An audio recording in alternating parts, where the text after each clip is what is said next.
Hi everyone, I'm going to go over the homework problems that are listed on the help board. Hopefully if you didn't get a chance to put them on, these are some of the ones that you had trouble with. I'll try to do better with getting these done every week so you'll feel more confident putting them up here that they'll get done. So I'm going to do the ones on the board as quickly as I can so that you're not watching this video forever. You can also fast forward to the ones that you need to see. So let's start out with problem lesson number 35, and we will do A and 1, and we'll try to go in order here. So thank you for those of you who put them on. Okay, the first one is find the sum of the interior angles, so this is A, of less than 35 of an n-gon. Now remember we talked about when you're finding the sum of the interior angles, you're going to take your polygon and you're going to divide it into triangles. I'm just going to show you real quick what we're going to do before I do the actual problem. This ended up a little bit more sideways than I dreamed of. Okay, so that's a quadrilateral. If we wanted to find the sum of the interior angles of a quadrilateral, it has 4 sides, right? So I would divide it into triangles. Obviously I can't draw a straight line here either. It would be 2 triangles. 4 sides, 2 triangles. So the rule that we're going to work with is you take the number of sides, you subtract 2 from it. So this is a 14-gon. So we have a 14-gon, which means it has 14 sides. You would not want to see me draw this. So we're just going to use the formula. You take the number of sides minus 2. So that'll give you the number of triangles that there are in the n-gon. And then you would take it, each triangle has 180 degrees. The sum of the interior angles of a triangle is 180 degrees. We're going to have 12 triangles. So we're going to take 12 times 180. And so the answer is going to be 2,160 degrees would be the sum of the interior angles of an n-gon. So whatever the number of sides, you subtract 2, that tells you how many triangles, and a triangle has 180 degrees of the interior angles, and so you're going to multiply 180 times the number of triangles, and that's going to give you the number of degrees in the n-gon. Some of you might have stumbled on practice problem B. It says find the sum of the exterior angles of a 14-gon. The sum of the exterior angles of any polygon, no matter how many sides it has, is 360. So B would be 360. Okay, let's move to our distance problem. So our distance problem is number 1, is Matthew was 1,200 yards ahead when Lowe began his pursuit. If Lowe ran 3 times as fast as Matthew and overtook him in 30 minutes, how fast did each boy run? So we're still on lesson 35 here, so this is number 1. So we draw ourselves a picture. Matthew was 1,200 yards ahead. So here's that. He started 1,200 yards ahead. So this is the distance of Matthew. Since I'm doing this in such a way that you can rewind, I'm going to go fairly quickly. Lowe. So this is the distance of Lowe. Matthew was 1,200 yards ahead when Lowe began his pursuit. If Lowe ran 3 times as fast as Matthew. So we want to get the rate. So the rate of Lowe is 3 times the rate of Matthew. Now, here's the tricky part with this problem that might have caught you off guard. It says Matthew overtook him in 30 minutes. They're both starting here and here, and in 30 minutes, they caught up. So the time, this is the tricky part, time of Lowe equals the time of Matthew, which is 30, which makes this problem a little bit easier because we will be able to replace both of these variables with 30. So let's do our equations. So we're going to have 1,200 plus the distance of Matthew equals the distance of Lowe. All right, they're kind of like equal distance problems, but we have to add the head start. So then we're going to kind of factor it out. Distance is rate times time. And this distance is rate Lowe, time Lowe. And then we just plug it all in. We get 1,200 plus the rate of Matthew is kind of the one that's trapped in there. Let me just make Lowe ran 3 times as fast as Matthew. Okay, so that's good. The rate of Matthew is the variable we're going to leave in. The time of Matthew, they're both going to be 30. So we're going to put 30 in for that.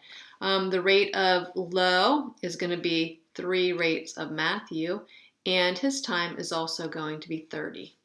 So I'm going to leave it like that. You guys can finish it because that was the part that's tricky, and you can just I mean, if we go one more step maybe, so we're going to get 30 rate of Matthew equals 90 rate of Matthew. I feel like we're almost there now. So 60 rate of Matthew, if we subtract 30 from both sides, here I go. I'm actually pretty much finishing this for you. 1200, we take 1200 and we divide it by 60 and we get 20. So the rate of Matthew is 20 something's, what would it be, yards per minute? Yeah, because we're talking yards and minutes here, so yards per minute, and then you have to go back up and find, so you take 3 times that, that would be the rate of low. Okay, let's go on to the next one. The next one would be number 7. So it's a crazy figure. Okay, you asked for it, I have to draw it. So this is number 7. So it says the figure shown as the base of a right solid that's 10 meters high, corners that look square. Find the lateral surface area of the solid. Dimensions are in meters. Okay, when you're finding the lateral surface area, we find the area of the base. So here's my crazy base. Oops, erased the whole thing. Okay, try again. So we go this way. So we go here, here, here. Kind of looks like a little choo-choo train. And around here and this way, the whole way to there. Okay, so this is we're going to find not the area of this, you're going to find the perimeter of this. So the perimeter of the shape, this is 2, this is 2, 2, this is 8. That's all they give us.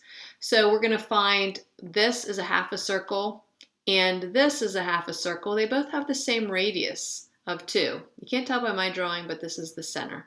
So that's basically going to be a whole circle if we put them together. So the perimeter of a circle is 2 pi r, right? That's the perimeter of the circle. So we know the radius is 2. So it's just going to be 4 pi. So this is going to be 4 pi because it's going to be this whole circle, which is 2 pi r. R is 2, so it's going to be 4 pi. Then we're going to add up all the other numbers. So I took care of this one because that's half a circle, and this one was half a circle, made this whole 4 pi. And then we have the bottom, which is 8.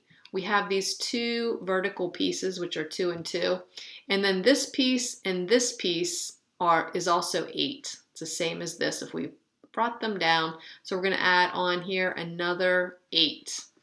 And so when we add those up, we get 4 pi plus 20, and then we're going to take it times the lateral surface area. You find the perimeter of the base times the height. You take it times 10, and we do that. We're going to get 325.6 meters squared is going to be the lateral surface area. It's area, so it's going to be squared. Okay, number 17. 17 is, boy, you guys have me drawing these figures. Okay, so this is number 17. 17. All right, so in this one we have a triangle-like figure inside of here. Everyone loves when we include geometry in our algebra too, right? Okay, now here's the thing. Inscribed angles are half of the intercepted arcs. So this angle right here is 40. I'll just fill them in as we need them. And up here, this intercepted arc is 2x plus 10 degrees. So this is the intercepted arc right here and here. This is twice as big as this. So we're going to say 80, 2 times the intercepted arc is going to equal 2x plus 10. And so we solve this guy, so we get 2x equals 70, x equals 35. Part 1 done.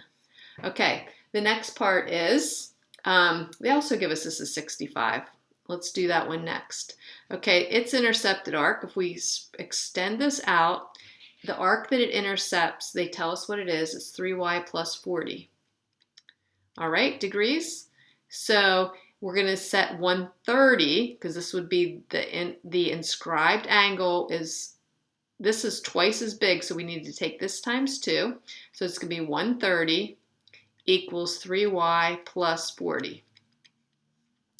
Take 130 minus 40 is going to give us 90 equals 3y, and we're going to get y equals 30. So that's y, and then we have one more to get, so maybe I'll change up the color a little bit. This is going to be 75 if we subtract these all from 180. Sometimes there's a little drag on my pen. So that's 75 even if you can't read it. And they tell us that this is k. This is the easiest one. So k is just going to be twice as big as 75. So k is going to equal 150. And that is it, guys. All right, for that one. Okay, one more in this lesson, number 19, which is also a drawing. All right, better here than on the board in class, right? Okay, let me just go back to white. All right, number 19. It is a circle, and at least I can draw beautiful circles. See, pretty beautiful. Okay, and then there's a quadrilateral inside of it. Oops, I can draw better lines than that. Okay, so we have a quadrilateral, four-sided figure inside here. So let's do that. To some degree, it might not look exactly like the one in the book, but you'll get the picture.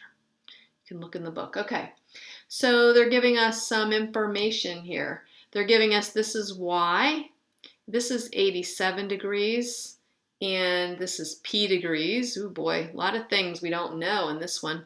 105 degrees, 112 degrees, and that's about it. We have x degrees up here.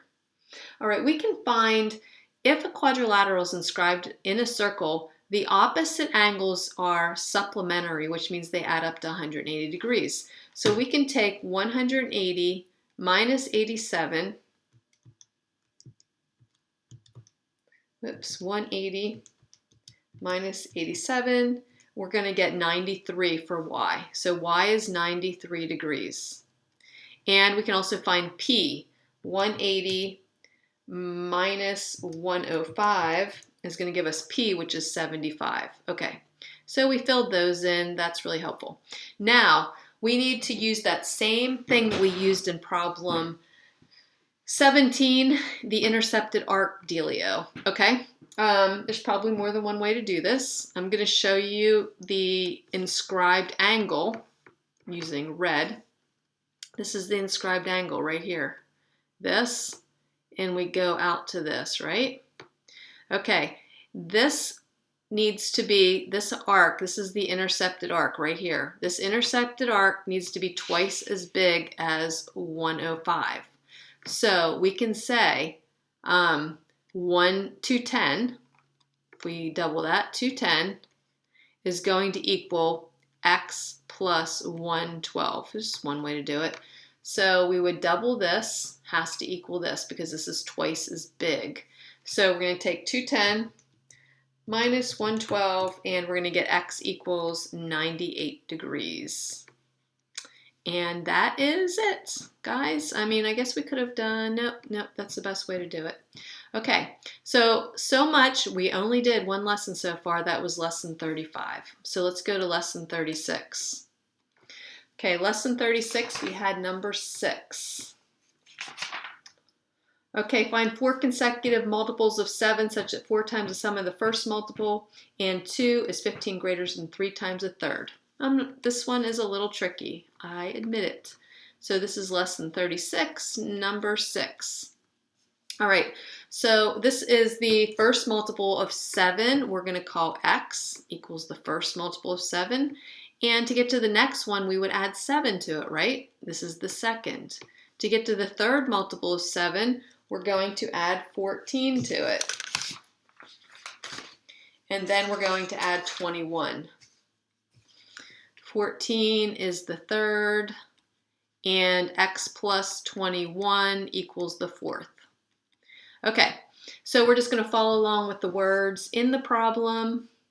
It says, find 4 consecutive multiples of 7 such that 4 times the sum of the 4 times this, I'm trying to read this, 4, such that 4 times the sum of the first multiple and 2. Okay, so the first multiple is x and 2. That's simple. Is 2 greater, is 15 greater than 3 times a third? So 3 times, that's why I always have a heading, so I can just look up there and say it's x plus 14 and it's 15 greater. So we're just going to solve this guy. So we're going to get 4x plus 8 equals 3x plus 42 plus 15. Speed writing here.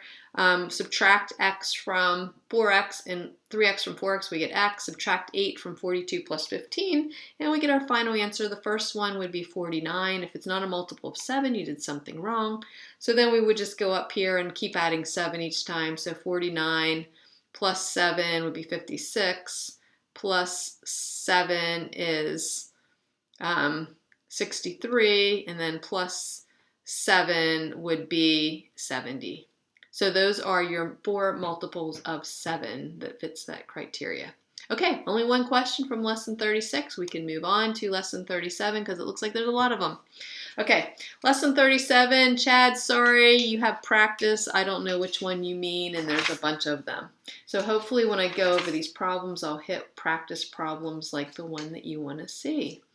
Okay, so number 1 is kind of the one that we are rushing over in class. So we are on lesson 37, number 1. The chemical formula for water is H2O. I like to just write it down vertically like this. Okay? T stands for the total. These are actually ratio boxes. If we have 5,400 grams of water, so 5,400 grams of water has nothing to do with the ratio. So hold on, I'm just going to put some other stuff in here first. Okay, first of all, let's get the weight of all the hydrogen atoms. So it's going to be, there's 2 hydrogen atoms and it says that they weigh 1. So we take it times 1. So we're going to get, for like our little ratio box over here, it's going to be 2. Oxygen, there's only 1 of them. So we take 1, the weight of oxygen is 16. So that's going to be 16. And then our total would be 18. So you just add these up. You multiply how many atoms there are times how much they weigh. And that's kind of where our ratio box is going to come into play right here. I mean, I'm not super good at drawing these boxes, but if it makes you happy, you can draw the boxes. See, like this. Okay, and then we're going to fill in the other parts. It says if we have 5,400 grams, total grams of water, that would be the total. Water is the whole thing. What is the weight of the oxygen? So this is what we don't know. So we can just put an X there. And we basically have a ratio. 16 over 18 equals X over 5,400. You guys all have your unique way to do these. I like to cross multiply because 18 doesn't always go into, this number doesn't always go into this number evenly. Whatever you want to do. I'm going to take 5,400 times 16 and I get 86,400 equals 18x, and then I'm just going to divide by 18 and we get x, which is the oxygen, is 4,800 and it is grams. So put your units on everything. Okay, next one is number 3. So lesson 37, number 3. Okay, this one is the formula. Oops, excuse that. My printer doesn't work, by the way, so we won't have any printouts tomorrow and it just won't go away. Oh my, there we go, I just moved it out of the way. That was awkward. Okay, so I lost my pen. Here we go again. Okay.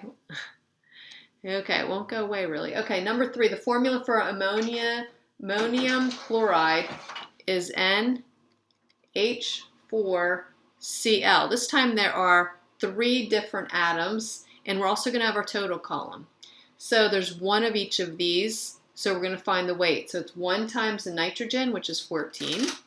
We have 4 times the hydrogen, which is 1. And then we have 1 times the chloride, which is 35. Okay, excuse that. Decided to try to print for some reason. Okay, so we're going to do our little ratio box. This is going to be 14, 4, 35, and then we're going to add that. That's our total weights, right? Then we're going to add those up. 14 plus 4 plus 35 is 53. Okay, we got that.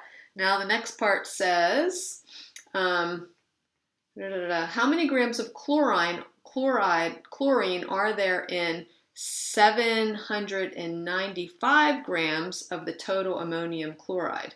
So we want to find chlorine, which is this one, and we're just going to do our little ratio box. I didn't do the whole box because right here we can just set up a ratio. So 795 times 35 divided by 53, and it's going to be X, the number of chlorine. No, it's chloride in chlorine. Is going to be 525 grams. There we go. So those were kind of new problems. Okay, number 11, we had 2 people ask for 11. That's good. Okay, here we go. Number 11. So we have -3 over, this one is hard. This is SAT worthy. Okay, so first thing is we can bring this negative exponent into the numerator. Now, so we're going to have -3 times 9 to the positive 3/2. And we still have this -1 down here. We can take care of the -1. We have a negative up here and a negative down there. That makes it a little bit simpler. Okay. Probably what we can do here, I can see 2 different ways to do this, but let's just do radicals. So remember, this goes on the bottom, so it's going to be the square root. Remember, we don't write the little 2, but you can if that makes you happy. But the 2 is on the bottom, it's a square root, and it's 9 is underneath here, and it's going to be cubed. This number goes outside. So this is going to be 3 times 3, square root of 9 is 3, cubed. So it's going to be 3 times 27, which is 81. Little tricky, but you can do it. You just have to write, whenever you see a fractional exponent, just think radical, where the number on the bottom goes on the seat. There's our little 2. Okay, and the last one for this lesson is number 29. So lesson 37, number 29. Let's see what that one is. Okay, a scientific notation problem. Ooh, I love these. Okay, not really. Okay, 0.00035 times 10 to the -14, 0.003 times 10 to the 5th, all over. We've been doing these since pre-algebra, but you know, they make them harder and harder as you go. Times 10 to the -40. Okay, you could try multiplying this decimal number times this decimal number in your calculator, but it's going to put it into scientific notation, and that's going to be kind of weirdly confusing. So my recommendation is to put all the numbers into scientific notation to start. So we're going to get 3.5. Remember, scientific notation, the decimal goes after the first non-zero number. I moved it over 1, 2, 3, 4 places to the right, which means we're going to subtract 4. So it's going to be -18. That's not right. I mean, it's kind of right, but it should be 10 to the -18. Okay, and then for this one, we're going to move it over 1, 2, 3 places after the first non-zero digit. So we're going to get 3.0. I moved it over 3 places, so I'm going to subtract 3. To the right, you subtract. I know it's opposite of what you might think. And then in the denominator, we're going to do the same thing. 2.1. It's after the first non-zero digit. So we're moving it to the left. 1, 2, 3, 4. Left 4. So we're going to add 4. So it's going to be times 10 to the -36. -40 plus 4 is -36.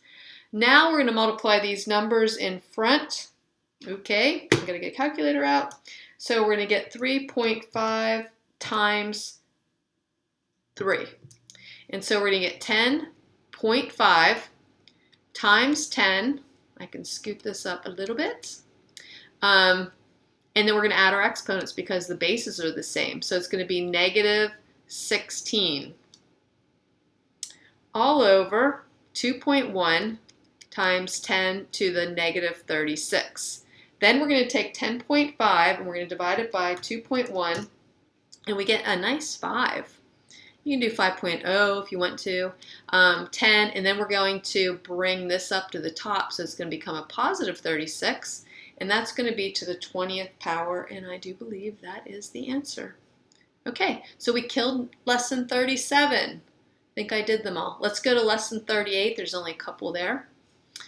All right, lesson 38, right here. Let's do B, practice problem B. 38B. Okay, solve. Okay, negative 36x equals 16x squared minus x cubed. Okay, if it's quadratic, if it's anything but linear, linear would be the highest exponent would be 1. Our highest exponent is 3. That means we're going to have 3 solutions, by the way. All right? Or if you graph this, this would cross the x-axis 1, 2, 3 times, and every time it crosses the x-axis, these are your solutions. That's what it looks like. Okay, in order to solve these, you need to set them equal to 0. So let's do that. Erase my cute little graph there.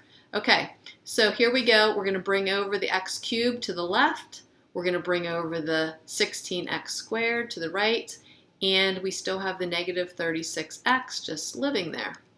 Now, factor. First thing, look for a common monomial factor. You can take out an x. So we're going to get x squared minus 16x minus 36 equals 0. And next step is we're going to factor. It's a trinomial. For right now, you can factor them. Pretty soon we'll have to use the quadratic formula. So what times what gives you x squared? X times x. What times what gives you 36? And when you subtract them, you get 16.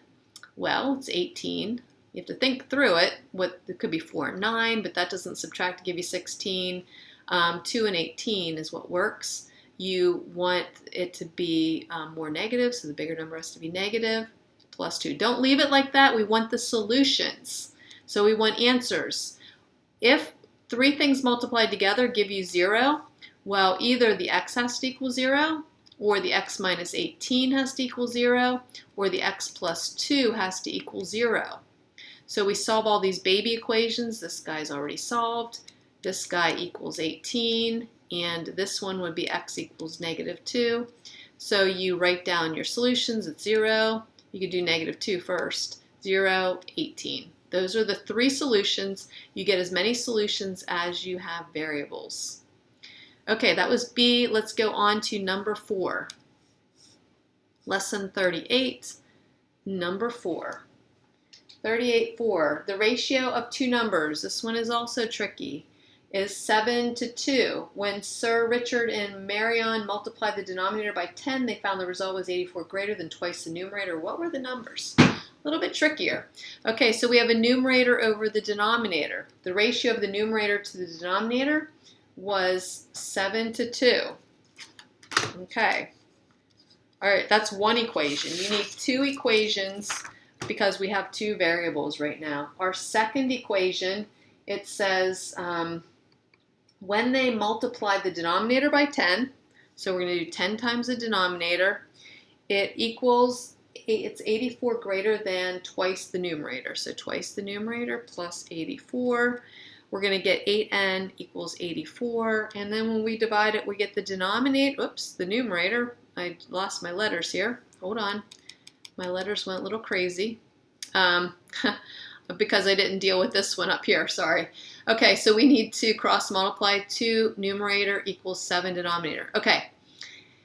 Little shortcut. Do you see how we have 2n equals 7d? Where the 2n is, you can just pop the 7d, and then we end up only having one equation with one variable. A little tricky, but if you recognize that, it's going to save you a lot of fractional work. Okay, and so then we get 10D minus 7D is 3D equals 84, and we get D equals 28. If you want to find out the numerator, we have to take it times 7. So 7 times, nope, that doesn't necessarily work. Let's do it up here. So n over 28 equals 7 over 2. I'm thinking this is the best way to do this. N over 28, that's the denominator, equals 7 over 2. So we get 2n equals 7 times 28, which is, 7 times 28 is 196, divided by 2, and we get 98. So the numerator is 98, the denominator is 28. Okay, kind of makes sense. We could have divided this by, we could have put 14 in here and got that as well. Okay, so that was, which number was that? That was number 4. Okay, so now we just have to do one more, which would be 16. So lesson 38, number 16, it is a triangle problem. So number 16, it's a triangle. I hope you're all watching this video. Find the area of this triangle. Now, property that says if we drop a perpendicular line down the center of an isosceles triangle, it's going to divide the base into 2 congruent parts. So the base is 3. This whole thing is 3. All right. This is going to be 1.5. Yuck. 1.5. Now, in order to find the area of a triangle equals 1/2 base times height. Okay? But we don't have the height. We'll call that h. But we can find it by using the Pythagorean theorem. Very, very messy numbers to find the Pythagorean theorem, to do the Pythagorean theorem with, but we can do it. We have calculators. So here we go. So it's going to be 1.5 squared plus h squared equals the square root of 11 squared. Okay, so 1.5 squared is 2.25 plus h squared, square root of 11. When you square root, you get the number under it. So then I'm going to take 11 minus 2.25, and we get h squared equals 8.75. I don't feel super good about this, but I think I did everything right. So let me just fix that. That's pretty messy. 8.75. And then we're going to take the square root of that. Okay, h equals 2.96. Find the area. Okay, I'm going with it because I think I did everything right. So now we find the area of the triangle. It's 1/2 the base. The whole base, not the little baby base. The whole base is 3. So area of the triangle equals 1/2 the base, which is 3, times our height, which is 2.96. And I'm just going to pop that all in the calculator. 2.96 times 3 equals, divide by 2 equals, and the area of the triangle is 4.44 inches squared. So number 38, what number was that? Number 16, lesson 38. I'm just looking at the back of the book. Oh, they left the radical in. Okay. I guess that's, or did they? Hold on, number 16. Yeah, they left a radical in. I guess we could have left the radical in, but you can just leave it as a decimal as well. Okay, so that is it for all the help board problems. We'll spend a few minutes going over homework, but this was the substitute for going over homework in class. So thanks for participating.